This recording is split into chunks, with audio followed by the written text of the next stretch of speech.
Sales at Harry's Ace Hardware have been booming. We obviously increased business during this time because New Orleans is not designed for cold. But some items are selling out, and restocking them is proving to be a challenge. We're able to mostly remain in stock. As I said, heaters have been a little hard to get. With snow and ice hitting parts of Texas and Louisiana, roads have shut down, which has put a hold on many shipments. Anything north of Baton Rouge was just impacted so greatly with this bad weather. A lot of things were disrupted, and they'll stay that way through the weekend. Joey Zappardo of Zappardo's Family Supermarket says he's worked tirelessly to make sure his shelves are stocked, but keeping them that way is just as challenging. All my deliveries out of Houston.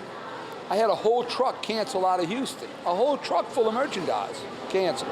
The impacts can be seen all over. Employees at several different Popeyes told customers Thursday they were either out of boneless chicken breasts or out of chicken entirely. At Trader Joe's, one customer gave us these pictures showing empty shelves and freezers that normally would be full.